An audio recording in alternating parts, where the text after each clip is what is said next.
menggaji dia. Tidak ada tawar-menawar. Pecat. Kami tidak ingin ada praktek-praktek intoleransi. Kami sangat sayangkan ada seorang pejabat Kota Bekasi. Ini tidak tanggung-tanggung, pejabat Kota Bekasi. Kemana wajahnya Kota Bekasi? Pelakunya pejabat eselon 3, seorang kabin. Saya harap pemerintahan Kota Bekasi tegas. Tidak ada tempat, tidak ada ruang bagi ASN yang melakukan tindak-tindakan rasis intoleransi. Dia lupa puluhan tahun dia makan uang rakyat. Saya lihat rumahnya mewah, saya lihat mobilnya mewah. Itu uang rakyat, tolong periksa. Dari mana dia bisa beli mobil Fortuner? Dari mana dia bisa bangun rumah mewah?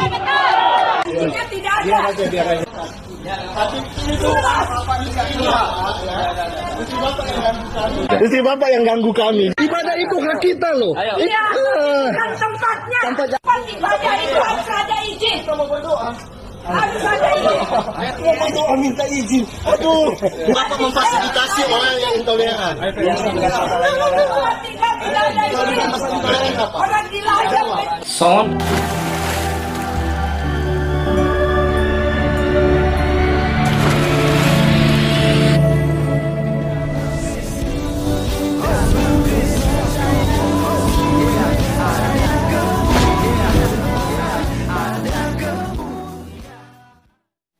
Salam Alechem Bisem Yeshua Hamasiah. Berjumpa kembali dengan saya Arif Gule di channel TV Laskar Kristus ini. Pada kesempatan kali ini teman-teman sekalian, kita akan membahas mengenai seorang pegawai negeri di bidang pariwisata dan budaya kalau nggak salah. Dan dia ini melarang orang Kristen berdoa di rumah karena katanya tidak ada izin. Inilah otak kandrun dan ini otak yang memang kembali kepada zaman batu. Yang tidak mau berpikir gitu. Bagaimana ketika Anda dan keluarga Anda, kerabat Anda kumpul di rumah Anda dan waktunya untuk sholat, lalu Anda sholat di rumah, apakah itu perlu izin?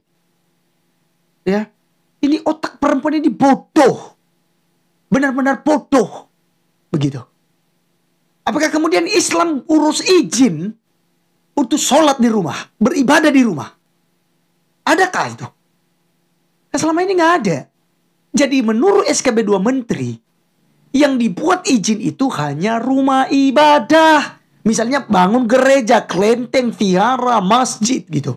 Bahkan ketika Anda membangun musola saja, itu nggak perlu izin. Karena itu hanya tempat untuk Anda berdoa dan sholat. Gitu. Jadi ini pakai otak, Bu. Ini pegawai negeri, teman-teman sekalian. Ya. Tapi udah tercuci otaknya. Ini radikalisme ini. Ya, antek-antek daripada terorisme ke depan.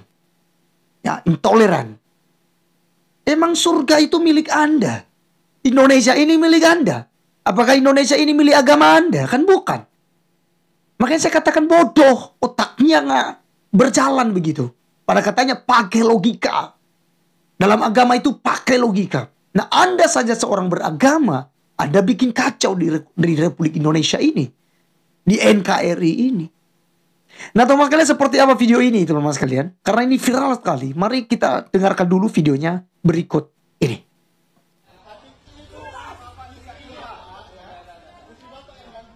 Istri Bapak yang ganggu kami. Ibadah itu hak kita loh. Iya, kan tempatnya. Tempat ibadah itu harus ada izin. Harus ada izin. Berdoa minta izin. Aduh, Bapak memfasilitasi orang yang intoleran.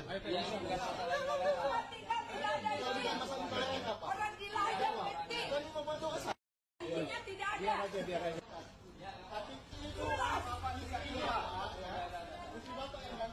Istri Bapak yang ganggu kami. Ibadah itu hak kita loh. Iya, kan tempatnya. Tempat ibadah itu harus ada izin. Harus ada izin. Berdoa minta izin. Aduh, Bapak memfasilitasi orang yang intoleran. Orang gila aja berhenti. Izinnya tidak ada. Uang kita yang menggaji dia. Tidak ada tawar Kami tidak ingin ada praktek-praktek intoleransi. Kami sangat sayangkan ada seorang pejabat Kota Bekasi. Ini tidak tanggung-tanggung, pejabat Kota Bekasi. Kemana wajahnya Kota Bekasi? Pelakunya pejabat eselon 3, seorang kabit.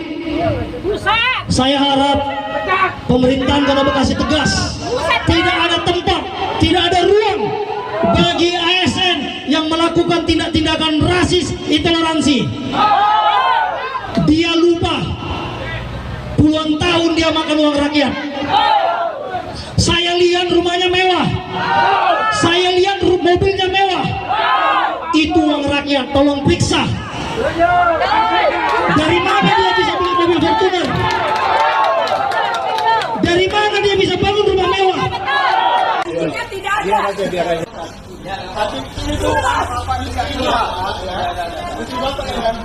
Istri bapak yang ganggu kami. Ibadah itu hak kita loh. Iya, kan tempatnya. Tempat ibadah itu harus ada izin. Harus ada izin. Berdoa minta izin. Aduh, bapak memfasilitasi orang yang intoleran. Tempat tinggal tidak ada izin. Orang gila aja. Teman-teman sekalian, ya perhatikan apa yang dikatakannya. Itu tidak ada izin. Lalu kan orang Kristen bilang, ya kami berdoa, masa perlu izin kalau kami berdoa kepada Tuhan kami? Itu hak kita loh. Itu dijamin haknya. Ya kalau kita mau berdoa itu nggak ada larangan gitu. Kecuali kami bangun gereja. Kalau bangun gereja otomatis minta pendapat ibu, minta ya tanda tangan ibu lah, izin dari lurah, izin dari RT begitu ya, kadus, ya bupati bila perlu gitu, wali kota perlu izin di situ.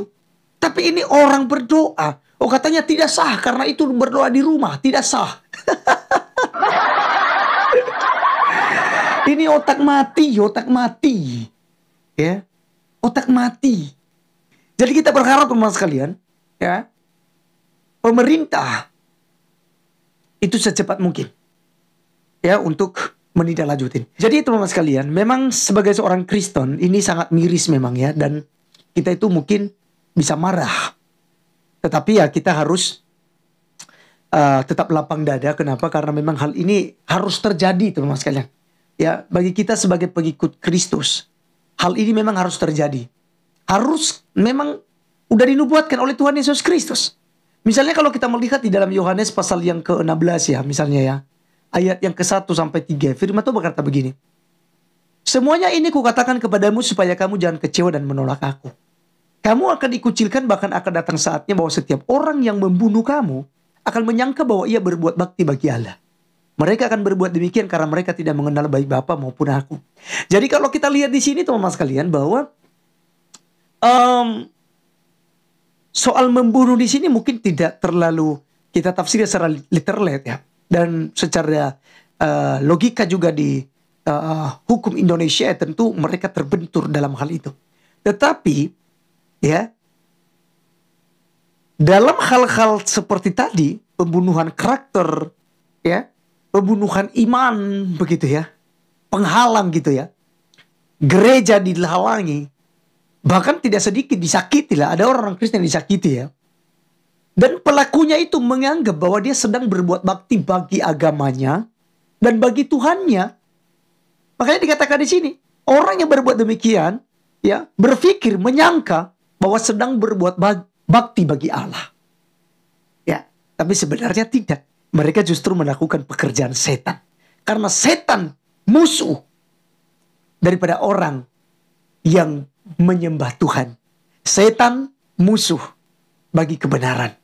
Nah, oleh karena itu teman-teman sekalian, sebenarnya kita tidak perlu kaget dalam hal ini. Tapi karena kita dalam negara hukum, ya tentu saja kita serahkan kepada hukum dan kita minta perlindungan hukum. Dan seperti tadi, apa yang disampaikan lewat video yang diunggah oleh Bang Permadi Arya, dan di situ kita lihat bagaimana wali kota kemudian mengambil alih kasus ini, dan tentu saja ada tindakan yang setimpal ya atas kesalahan daripada ibu ini. Dan saya yakin teman-teman sekalian pasti nangis lalu buat pernyataan minta maaf ya, dan kita berharap memang ya jabatannya sebagai pegawai negeri itu harus dicopot ya, supaya tidak jadi pengalaman lah ya, jadi efek jerah bagi yang lain. Baik teman-teman sekalian, sekian video kali ini. Sampai ketemu di video berikutnya. Tuhan Yesus memberkati kita semua. Salam.